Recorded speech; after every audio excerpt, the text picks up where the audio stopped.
Hello friends, welcome back to my channel.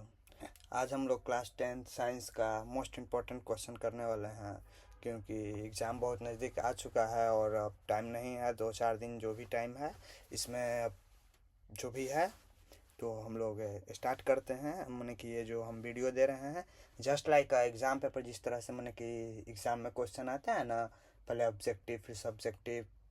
मैंने कि पहले ऑब्जेक्टिव आएगा MCQ, टिक द करेक्ट, उसके बाद वेरी शॉर्ट, फिर शॉर्ट, तब लॉन्ग। इसी तरीका से हम जस्ट उसी लाइक से क्वेश्चन करेंगे। 40 क्वेश्चन लग ऑलमोस्ट करेंगे हम प्रैक्टिस इस वीडियो में, जिसमें 20 होगा शायद, 20 होगा ऑब्जेक्टिव, फिर होगा कुछ वेरी शॉर्ट और कुछ होगा शॉर्ट, और उसके बाद लॉन्ग के ऊपर चलेंगे। तो वीडियो को एंड तक ज़रूर एंड तक बने रहना, क्योंकि ये वीडियो बहुत इंपॉर्टेंट होने वाला है। जो अभी 2026 में बोर्ड एग्ज़ाम दे रहा है क्लास 10th का, उसके लिए। और तो वीडियो को स्टार्ट करते हैं, देखते हैं कि क्या क्या क्वेश्चन है।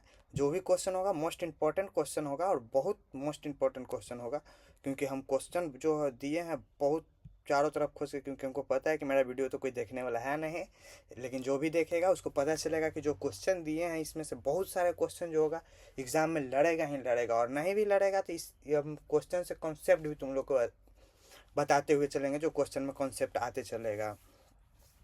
तो स्टार्ट करते हैं। सबसे पहला क्वेश्चन जैसे में कि यहाँ पे है, the SI unit of electric current, यानी कि इलेक्ट्रिक करंट का एसआई यूनिट क्या होता है। इसमें ऑप्शन क्या क्या है, इसमें ऑप्शन है वोल्ट है, ओम है, एम्पियर है, वाट है।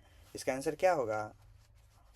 जो SI unit of electric current होता है उसका एसआई यूनिट क्या होता है? वोल्ट होता है, ओम होता है, एम्पियर होता है, वाट होता है, क्या होता है? तो इसका आंसर होगा क्या चीज? एम्पियर। एम्पियर जो होता है वो SI unit of electric current, मैंने करंट का जो एसआई यूनिट होता है वो एम्पियर होता है। सेकंड क्वेश्चन की ओर चलते हैं। Which mirror is used as a rear view mirror in a vehicle, मैंने कि गाड़ी में जो हम लोग शीशा इस्तेमाल करते हैं पीछे का व्यूज देखने के लिए, वो कौन सा मिरर होता है? कनकेव होता है, कन्वेक्स होता है, प्लेन होता है, या इनमें से किसी कोई मिरर नहीं होता है, कोई और मिरर होता है? कौन सा होता है? जो हम लोग बाइक में यूज करते हैं ना, कौन सा मिरर यूज करते हैं? तो इसका आंसर होगा कन्वेक्स मिरर। कन्वेक्स मिरर को हम लोग यूज करते हैं गाड़ी को रियर व्यू के लिए। थर्ड क्वेश्चन पे चलते हैं। यहाँ पे कह रहा है कि the process by which plant make food is called, जो प्लांट अपना खुद से भोजन बनाता है वो, तो जो प्रोसेस करता है उस प्रोसेस को हम क्या कहते हैं? उस प्रोसेस को हम बोलते हैं क्या चीज? फोटोसिंथेसिस। फोर्थ क्वेश्चन पे चलते हैं। The chemical formula of washing soda is, washing soda का केमिकल फार्मूला क्या होता है? जो वॉशिंग सोडा होता है उसका केमिकल फार्मूला क्या होता है? तो इसका केमिकल फार्मूला होता है Na2CO3.10H2O, मैंने कि जो 10 पॉइंट वाटर का ड्रॉप होता है Na2CO3.10H2O लिखना बहुत इंपॉर्टेंट है, नहीं तो इस पे नंबर कटता है। फिर इसी का कुछ मोस्ट इम्पॉर्टेंट जो होता है, इम्पॉर्टेंट केमिकल फार्मूला नेम जो आता है वो ये याद कर लेना, 4 गो है। Common salt name, washing soda, baking soda और ब्लीचिंग पाउडर। कॉमन साल्ट का नाम क्या होता है? Sodium chloride NaCl। Washing soda sodium carbonate deca decahydrate Na2CO3.10H2O। Bleaching powder क्या होता है? कैल्शियम ऑक्साइड, कैल्शियम ऑक्सक्लोराइड, जो भी कुछ है याद कर लेना, CaOCl2। हमको खुद नहीं याद है, लेकिन याद कर लेना, एग्जाम में खोज खोज के लाए हैं, हमको तो बहुत टाइम हो गया, सब भूल चुके हैं। Which gas is release during photosynthesis, जब पेड़ फोटोसिंथेसिस करता है, अपना खुद का भोजन बनाता है, तो उस टाइम वो कौन सा गैस रिलीज करता है? ऑक्सीजन, कार्बन डाइऑक्साइड, नाइट्रोजन या हाइड्रोजन? कौन सा रिलीज करता है? कौन सा करता है? ऑक्सीजन। फिर नेक्स्ट क्वेश्चन पे चलते हैं कि the centre of mass of a freely falling object moves under the influence of, मैंने कि कोई भी ऑब्जेक्ट अगर फ्रीली मूव कर रहा है, गिर रहा है, मैंने मान लो कि बॉल को ऊपर फेंका, तो ऊपर फेंका तो तुम्हारा फोर्स लगा, लेकिन ऊपर से बॉल गिर कैसे रहा है? फ्रीली गिर रहा है। क्यों गिर रहा है? इसका रीज़न क्या है? क्या वो फ्रिक्शन से गिर रहा है, ग्रेविटी से गिर रहा है, प्रेशर से गिर रहा है, या मैग्नेटिज्म से गिर रहा है? क्या क्यों गिर रहा है? कोई भी सामान मान लो कि ऊपर छोड़ दें तो वो नीचे आता क्यों है? कोई रीज़न होगा ना। तो इसका रीज़न है ग्रेविटी। जो धरती हमारे ग्रेविटी लगाता है, गुरुत्वाकर्षण लगाता है, उसके कारण कोई भी सामान फ्रीली नीचे गिरता है। नेक्स्ट क्वेश्चन है the functional unit of kidney is called. जो किडनी होता है हम लोग का, उसका फंक्शनल यूनिट क्या होता है? फंक्शनल यूनिट में सबसे छोटा सा उसका जो काम होता है वो क्या होता है? कौन सा यूनिट होता है? वो होता है nephron. PH value of pure water is, pH value of pure water, acid, base, neutral. Scale पढ़े हो ना, 0 से 7 तक होता है। 7 से नीचे एमिक एसिडिक, 7 से ऊपर एमिक बेस, और 7 एमिक न्यूट्रल। तो वाटर क्या होता है? न्यूट्रल होता है, एसिडिक होता है, या बेस होता है? तो वाटर तो होता है न्यूट्रल, तो इसका क्या होगा? 7 इसका आंसर होगा। फिर नेक्स्ट क्वेश्चन कहता है which part of brain control voluntary action. कौन सा जो पार्ट्स होता है ब्रेन का वो वॉलेंट्री एक्शन का कंट्रोल करता है? वॉलेंट्री एक्शन होता क्या है? वॉलेंट्री एक्शन वो होता है जो हम खुद से करते हैं, जैसे कि चलना, बोलना, हंसना, या जो हम लोग खुद से करते हैं, इसको हम लोग कहते हैं वॉलेंट्री एक्शन। तो इसका आंसर क्या होगा? सेरिबेरम। सेरिबेरम जो होता है ब्रेन का वो पार्ट्स होता है जो हम लोग को खुद को कंट्रोल करता है कि कैसे क्या करना है। चलते हैं, आंसर क्या होगा? सेरिबेरम। फिर नेक्स्ट क्वेश्चन पे चलते हैं। नेक्स्ट क्वेश्चन क्या कह रहा है? The image formed by a concave mirror for distant object is form at. अगर कनकेव मिरर में इमेज डिस्टेंट ऑब्जेक्ट बन रहा है तो वो कहाँ पे जो होता है? Image form by a concave mirror for distant object is form at. मैंने कि ऑब्जेक्ट तब कहाँ पे रहेगा अगर इमेज में कनकेव मिरर में इमेज फॉर्म्ड हो रहा है डिस्टेंट पे, मैंने दूरी में, तो वहाँ पे क्या होगा? ये फोकस पे होगा, या सेंटर ऑफ कर्वेचर पे होगा, पोल पे होगा, या इन्फिनिटी बहुत दूर पे होगा? क्या चाहिए? ऑब्जेक्ट। तो ऑब्जेक्ट जो होगा फोकस पे होगा तो इमेज उसका डिस्टिंक्ट बनेगा, इमेज छोटा बनेगा।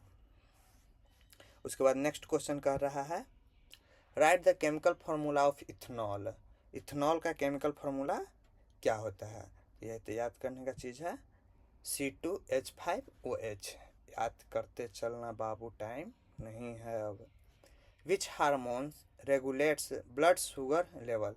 कौन सा हार्मोन जो होता है वो ब्लड शुगर को कंट्रोल करता है, रेगुलेट करता है? मैं कि ज़्यादा शुगर है तो कम करेगा, कम शुगर है तो ज़्यादा करेगा। ये किसका काम है? तो ये काम है इंसुलिन का। इंसुलिन क्या करता है? शुगर लेवल को कंट्रोल करता है।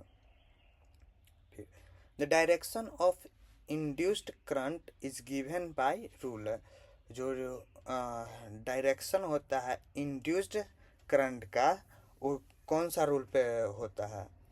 तो ये होता है फिल्म राइट हैंड रूल। ये जो हम पढ़े होगे तुम लोग इलेक्ट्रिक और करंट में, राइट हैंड थंब रूल, ये एक तरह का थ्योरी है जो एग्ज़ाम में आता है और आंसर क्वेश्चन में भी आता है, लेकिन उतना नहीं आता है, लेकिन आता है। What is the full form of DNA. DNA का फुल फॉर्म क्या होता है? सब याद करने का चीज़ है बाबू। डीऑक्साइबोरोनिक एसिड, जो भी कुछ है पढ़ लेना, स्पेलिंग याद कर लेना mainly. Which lens is use to correct myopia. अगर मायोपिया हो गया है तो उसमें कौन सा लेंस यूज करेंगे? होता है ना मायोपिया होता है, वह क्या होता है? हाइड्रोमायोपिया होता है। तो कौन सा लेंस यूज करेंगे मायोपिया को सही करने के लिए?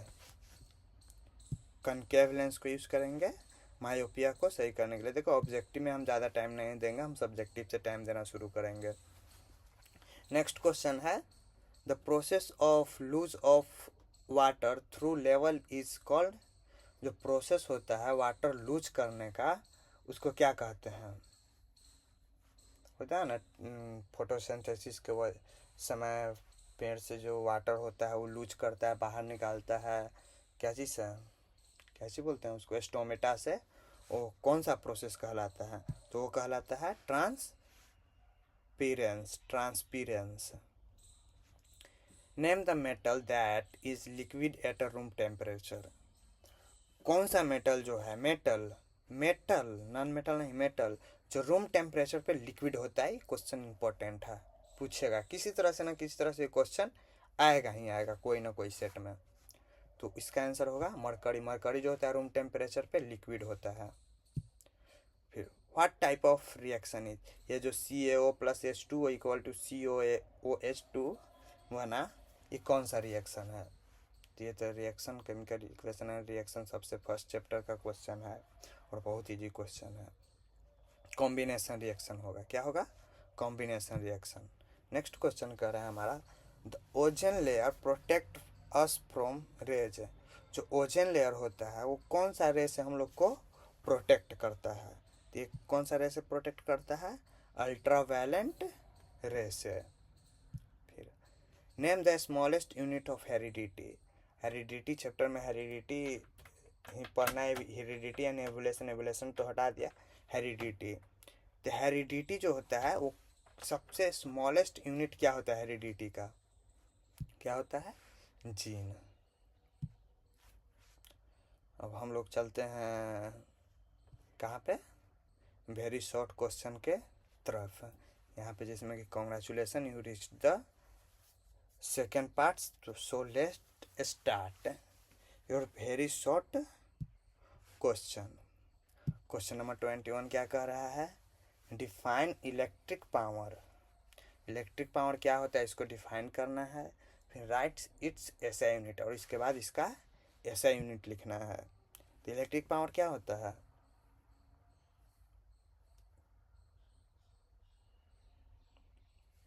इलेक्ट्रिक पावर वो होता है जो हमारा इलेक्ट्रिक से मान कि बिजली से काम होता है और उसमें बिजली का खपत होता है, बिजली कंज्यूम करता है, माने बिल उठता है, जो मीटर लगा रहता है वो बिल उठता है, बिल से काम वो बिजली से काम चलता है, उसको हम लोग कहते हैं क्या चीज?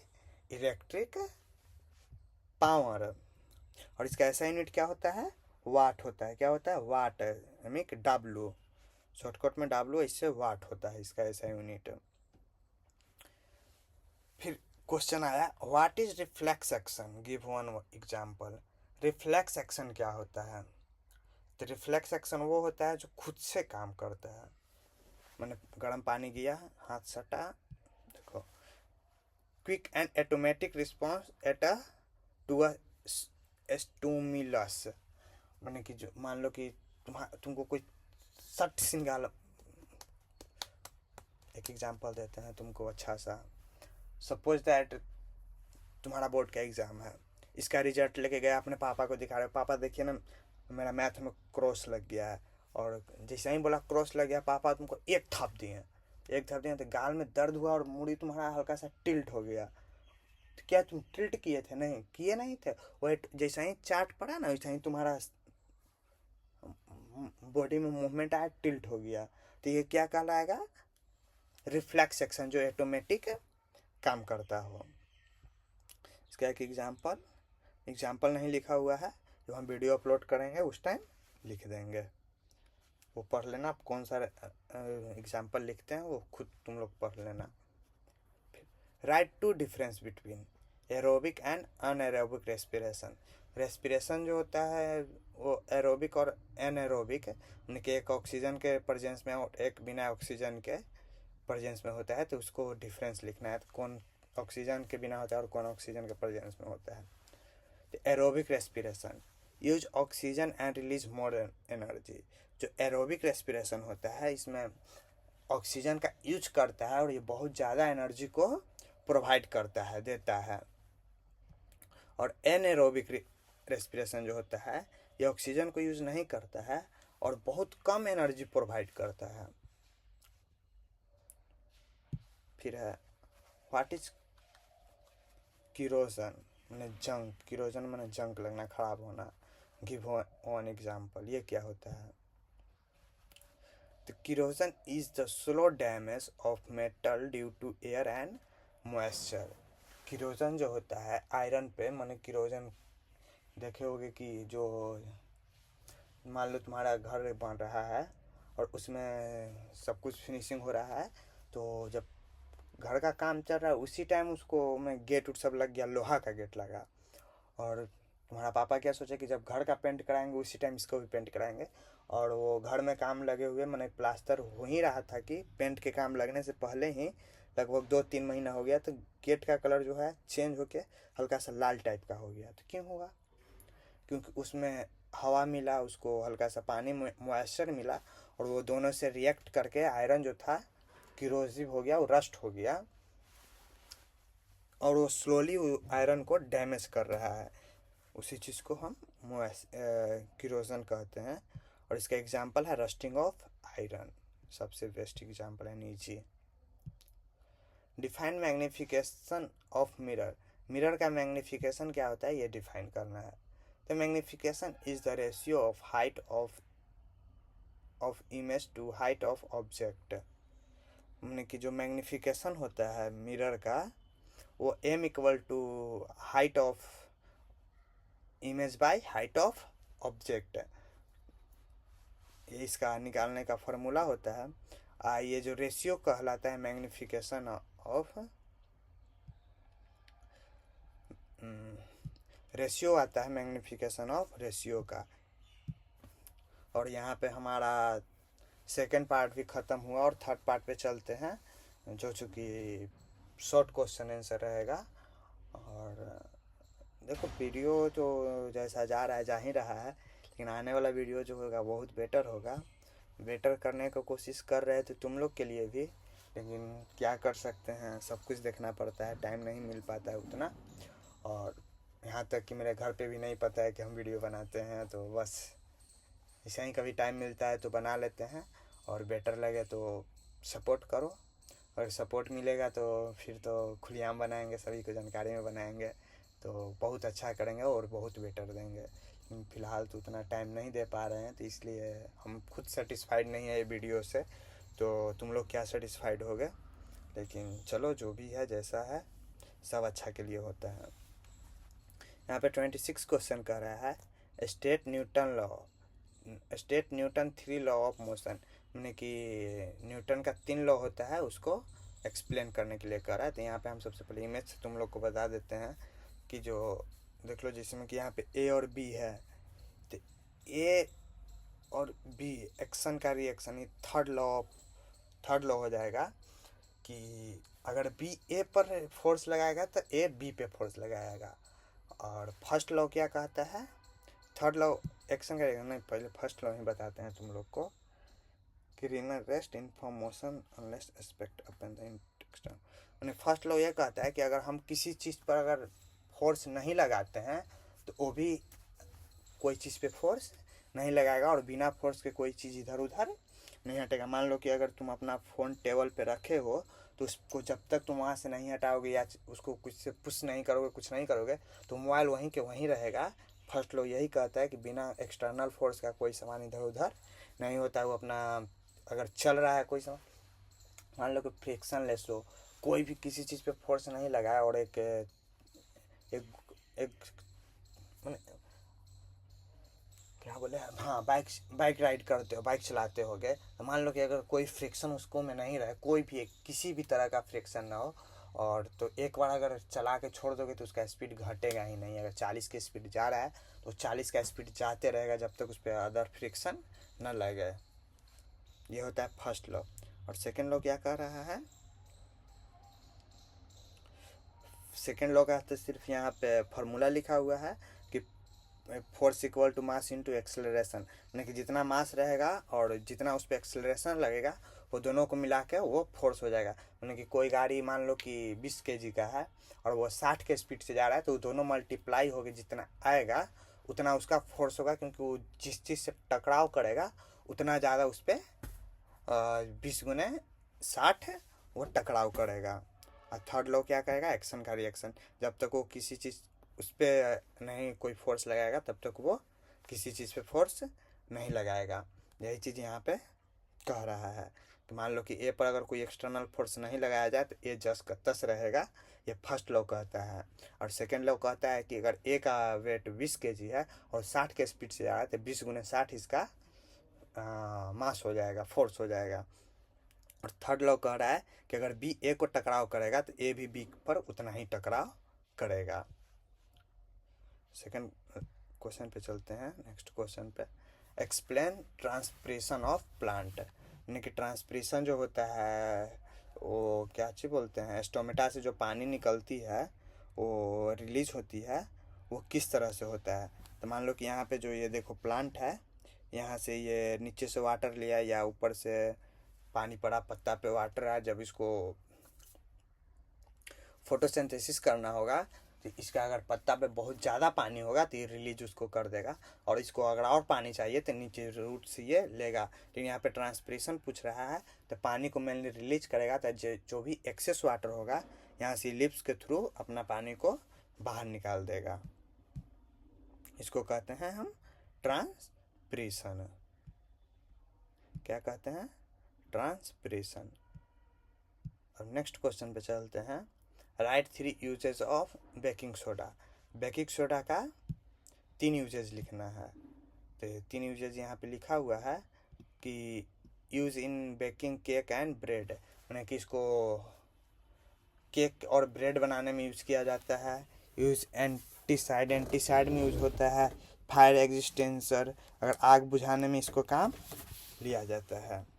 क्या चीज़ को काम लिया जाता है आग बुझाने में? बेकिंग सोडा को। फिर अब explain image formation by a convex lens when object is beyond F. अगर मान लो कि कॉन्वेक्स लेंस में कोई भी ऑब्जेक्ट 2f पे रखा होगा, माने कि 2 फोकस होता है ना उसका। कॉन्वेक्स लेंस में 2 फोकस होता है, 2 सेंटर, सब कुछ 2 डबल होता है। 2f के अगर पीछे रखा हुआ है तो उसका इमेज किस तरह से का बनेगा? जिसमें कि देखो यहाँ पे कन्वेक्स लेंस दिया हुआ है, यहाँ पे है 1f1 2f1, यहाँ पे f2 और 2f।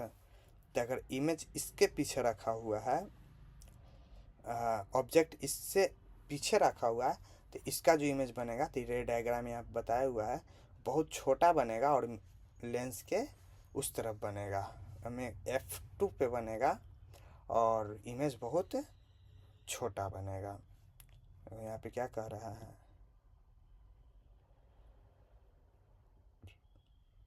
एडजस्ट ही नहीं है क्या? अच्छा, हमने एडजस्ट कर बढ़ा दिए हैं, कोई दिक्कत नहीं। When the object is placed beyond 2f of a convex lens, अगर ऑब्जेक्ट जो होगा 2f के पीछे रखा होगा कॉन्वेक्स लेंस में, तो image form between f and 2f, f और 2f के बीच में बनेगा। इमेज जो बनेगा रियल बनेगा, उल्टा बनेगा और बहुत छोटा बनेगा। नेक्स्ट क्वेश्चन कर रहा है, explain the working of human heart. Human heart को एक्सप्लेन करने के लिए कह रहा है कि ह्यूमन हार्ट किस तरह से काम करता है।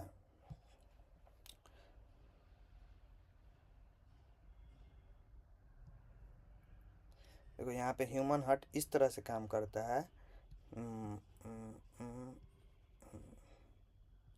इमेज अच्छा नहीं है, हम थ्योरी ही बता देते हैं। इमेज तुम लोग एनसीईआरटी बुक में देख के समझ लेना। The heart is muscular organ that pump blood. Heart जो होता है मस्कुलर और मांस का बना होता है और ये ब्लड को पंप करता है।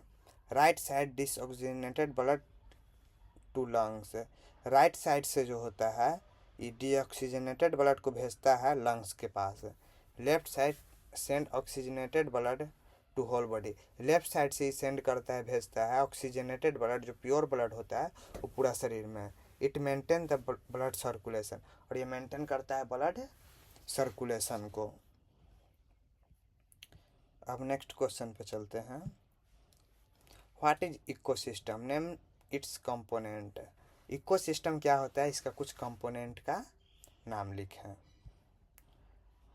तो ecosystem is where living and non living component interact.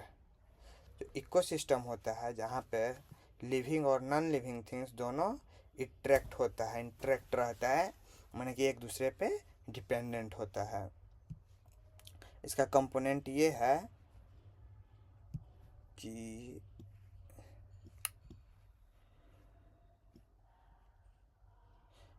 इसका कंपोनेंट बायोटिक माने कि plant, animal and microbes. Abiotic air, water and soil, इस दो तरह के कंपोनेंट होते हैं, बायोटिक एंड अबायोटिक।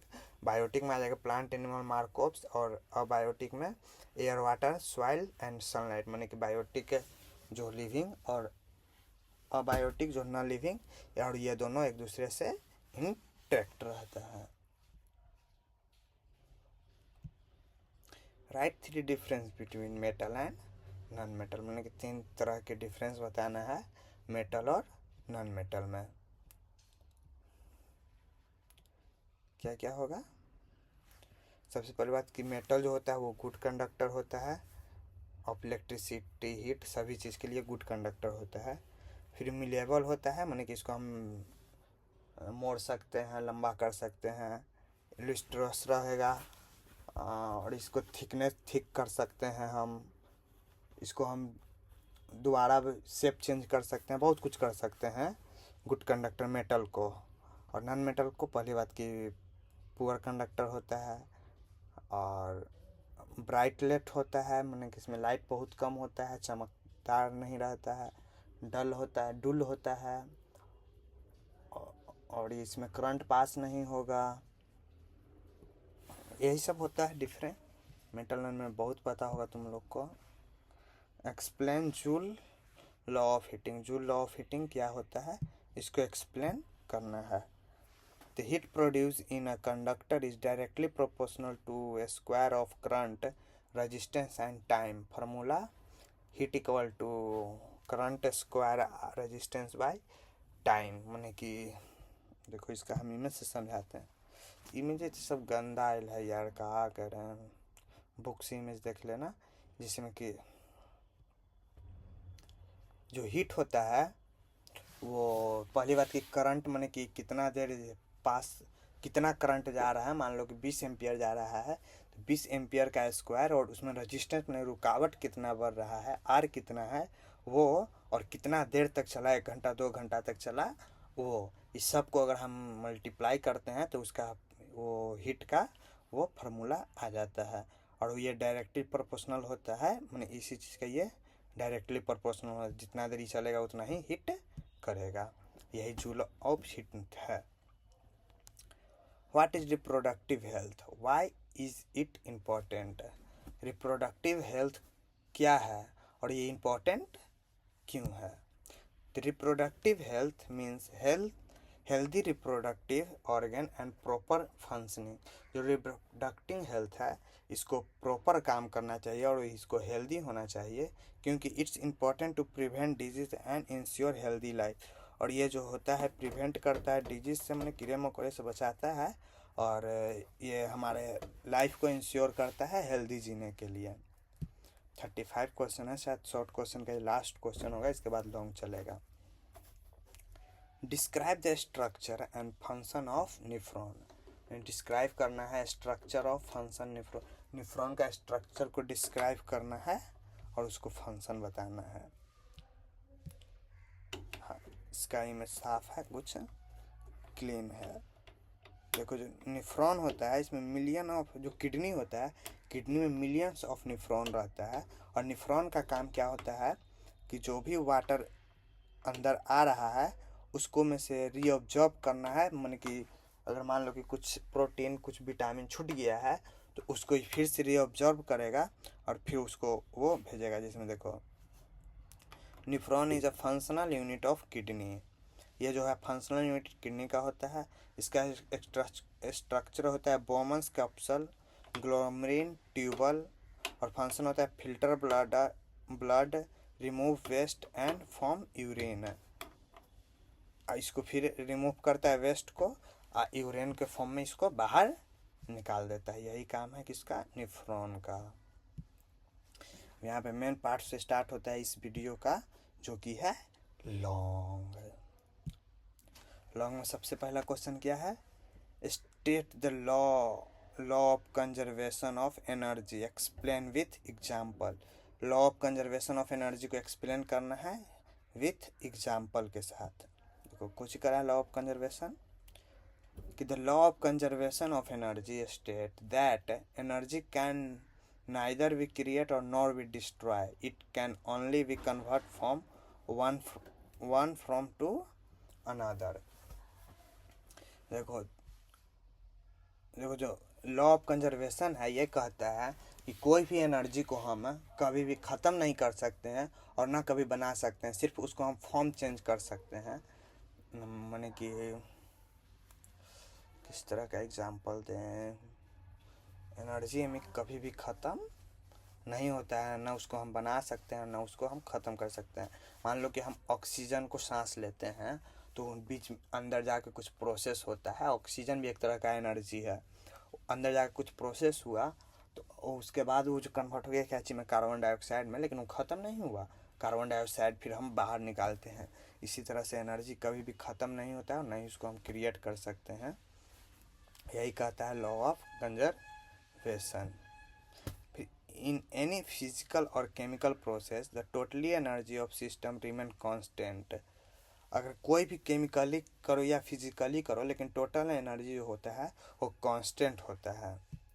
इसका एग्जांपल है the electric bulb, electric energy is convert into light energy and heat energy. जो इलेक्ट्रिक बॉल होता है हम लोग करंट से बांटते हैं तो करंट से एनर्जी लेता है और उसको फिर वो हीट और लाइट में कन्वर्ट कर देता है, लेकिन वो डिस्ट्रॉय नहीं होता है। हीट फिर ये हमारा वातावरण में चला जाता है। The total energy remain the same only it's form change. ये अपना सिर्फ फॉर्म चेंज करता है। Explain image formation by concave mirror with रे डायग्राम। इसको में रे डायग्राम पूछ रहा है किसका, कनकेव मिरर का।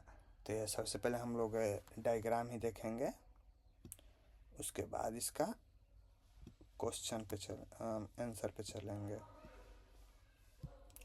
तो जिसमें कि देखो यहाँ पे क्वेश्चन क्या कर रहा है, explain image formation by a concave mirror with रे डायग्राम। मान लो कि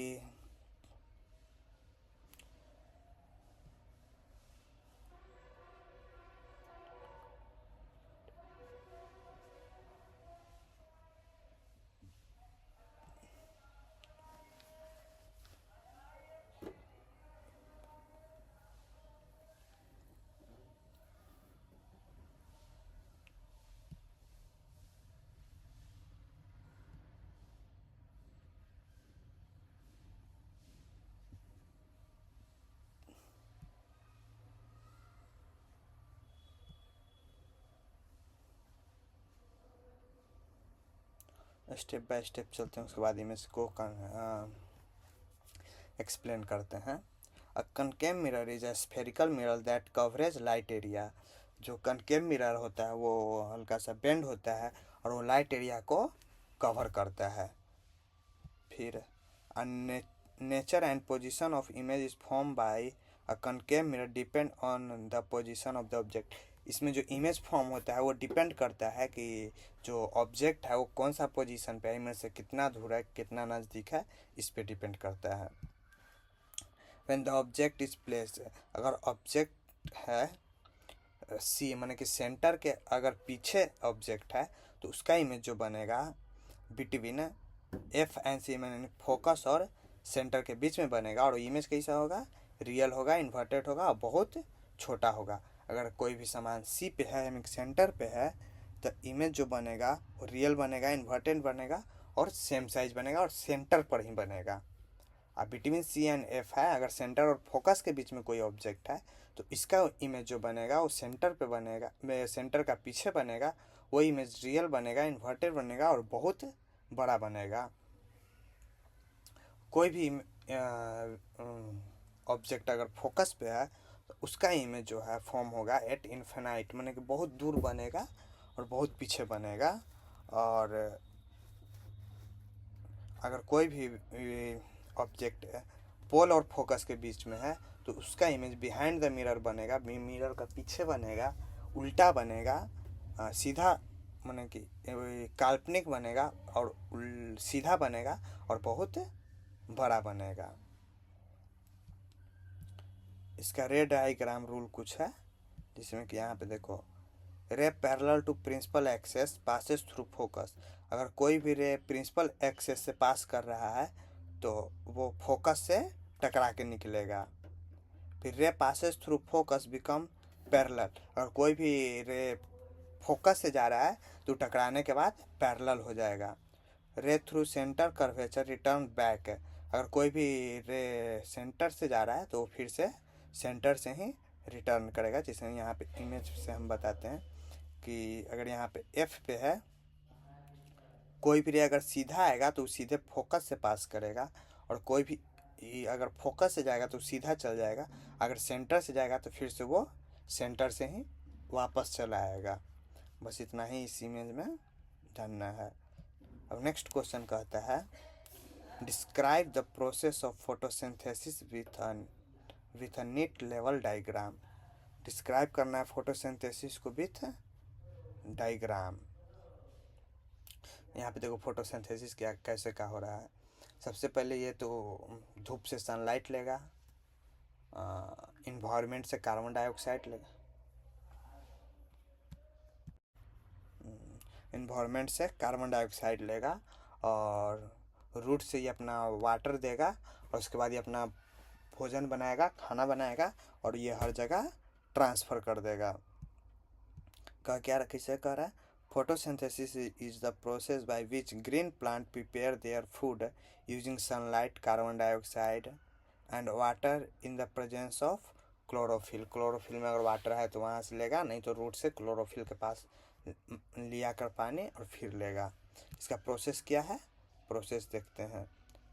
रूट से वाटर ऑब्जर्व करेगा, root observe water from soil, soil से वाटर लेगा, रूट के थ्रू ऊपर ले जाएगा। Leaf take carbon dioxide from air through stomata, stomata के थ्रू एयर से कार्बन डाइऑक्साइड लेगा।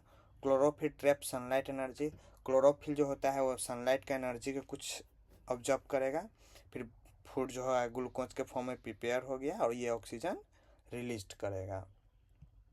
इसका इक्वेशन क्या होता है? केमिकल इक्वेशन, ये CO2 plus H2O, carbon dioxide और वाटर मिल करके क्या बनाएगा? C6H12O6 ग्लूकोज बनाएगा, प्लस ऑक्सीजन रिलीज करेगा। और इसका बैलेंस फॉर्म याद रखना, in the presence of sunlight and chlorophyll, sunlight और क्लोरोफिल के रहते भर में। और कुछ इंपॉर्टेंट पॉइंट इसका है, इस प्रोवाइड्स फूड फॉर प्लांट, ये प्लांट के लिए फूड देगा, release oxygen, maintain balance gas in atmosphere, atmosphere में ये गैसेस को बैलेंस रखेगा। फिर what is electric current? Electric current क्या होता है? और drive formula of electric power, electric power का फार्मूला निकालना है और इलेक्ट्रिक करंट होता है क्या ये बताना है। सबसे पहले इलेक्ट्रिक करंट पे चलते हैं कि electric current is the flow of electric charge through a conductor. यानी कि इलेक्ट्रिक करंट वो होता है जो फ्लो करता है इलेक्ट्रिक चार्ज को किसके थ्रू? कंडक्टर के through. It measure in ampere A, इसको मेजर किया जाता है एम्पियर में, जिसको ए से डिनोट करते हैं। इसका फार्मूला होता है I=Q/T, माने कि current equal to charge by time. और सेकंड क्वेश्चन का है इलेक्ट्रिक पावर। इलेक्ट्रिक पावर क्या होता है? तो electric power is the rate at which electrical charge is consumed of work is done. यानी कि इलेक्ट्रिक पावर वो होता है जो इलेक्ट्रिकल एनर्जी को कंज्यूम करता है वर्क के काम करने के लिए, उसको हम लोग कहते हैं electric power. We know work done W, माने कि वर्क डन जो होता है उसको W से डिनोट करेंगे, वोल्टेज जो होगा उसको V से डिनोट करेंगे, चार्ज जो होगा उसको Q से डिनोट करेंगे, एंड करंट को I से। तो I=Q/T जो उधर हम बताएं अभी। सो P=वर्क बाय टाइम, माने कि पावर इक्वल टू जितना काम हुआ उतना और जितना समय लगा वो हो गया। P इक्वल टू V/Q/T, ये फार्मूला याद कर लेना है इसको। यहाँ पे ये इमेज से कुछ समझ लेना। लाइट जला, यहाँ पे बैटरी लगा, बल्ब जला, ये कितना देरी चला, कितना पावर लिया, ये न्यूमेरिकल का चीज़ है। खैर इमेज का रिक्वायर्ड इसमें नहीं है उतना। Explain the structure and working of the human air and level diagram. Explain करना है स्ट्रक्चर ऑफ वर्किंग का and human air level diagram का। तो इमेज को देख लेना, बहुत हार्ड है। खैर आंसर लिखोगे तो नंबर मिलेगा, लेकिन कम मिलेगा, तो उसके लिए उतना सोचना नहीं है। इमेज हार्ड है और वो आएगा भी नहीं। The human air is the organ of hearing and balance. Air जो होता है वो सुनने को काम करता है और बैलेंस करने को काम करता है, किस तरह क्या करना है। इट डिवाइड इनटू 3 पार्ट्स, इसको 3 पार्ट्स में डिवाइड किया जाता है। सबसे पहले आउटर एयर जो बाहर हम लोग को दिखता है, मिडिल ईयर जो हल्का सा अंदर होता है, और इनर एयर जो सेंसर होता है। आउटर एयर का काम क्या है? इट कंसिस्ट ऑफ पीना एंड ऑडिटरी कैनल। देखो अभी सब तुम लोग पढ़ लेना खुद से, लास्ट क्वेश्चन क्योंकि है। Working sound wave inter through पीना, वाइब्रेट इन ड्रम, जो भी कुछ है अब तुम लोग खुद से पढ़ लेना। और जाते जाते इतना कहेंगे कि वीडियो तो हम जितना सोचे थे उससे ज़्यादा लॉन्ग हो गया। हम सोचते थे कि 30 मिनट के आसपास वीडियो रखेंगे, लेकिन वीडियो लगभग 40 मिनट का चल गया। खैर कोई बात नहीं, होता है।